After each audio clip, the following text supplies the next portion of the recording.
450 passagers en provenance de Dakar, équipage sénégalo-marocain, pavillon indonésien comme le capitaine, le Willis accoste à Ziguinchor.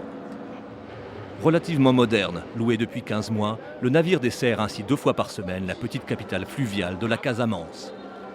Près du débarcadère tout neuf, un mémorial vient rappeler celui qu'il tente en vain de remplacer, le Diola, naufragé devant les côtes gambiennes une nuit de septembre 2002. L'une des plus grandes catastrophes de l'histoire maritime.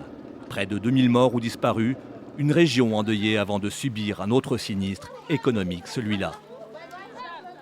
Cette économie vivait surtout des retombées du bateau le Diola qui permettait l'écoulement des produits halieutiques, agricoles et qui essayait un peu de redonner vie à certaines zones, notamment les zones insulaires. Car si le Willis a le mérite d'exister après des mois d'abandon, il ne remplace pas le Diola qui desservait les petites îles de l'embouchure de la Casamance. Seul moyen de s'y rendre désormais, un long trajet en pirogue. Ainsi parvenons-nous à Carabane, la plus importante d'entre elles, à 80 km de Ziguinchor.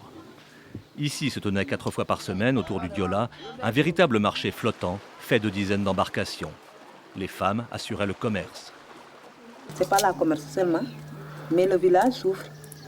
Parce qu'on n'a pas d'argent, on n'a rien ici pour travailler.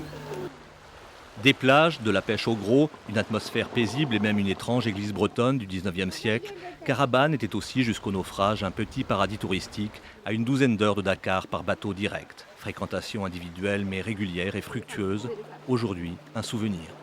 J'ai que 4 clients. C'est les 65 lits vraiment que je peux recevoir en capacité d'accueil. J'ai que 4 clients. Plus problématique encore, l'écoulement des produits de tous les environs.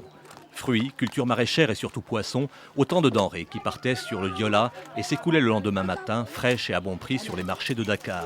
Après 4 ans de patience, ceux qui en vivaient n'ont plus toujours le choix. Avec la pauvreté qui s'installe, beaucoup de villageois préfèrent partir en attendant des jours meilleurs. Un nouveau bateau doit à la fin de l'année succéder au Willis. Son tirant d'eau lui permettrait en théorie d'accoster à Carabane, mais il faudrait pour cela un véritable quai.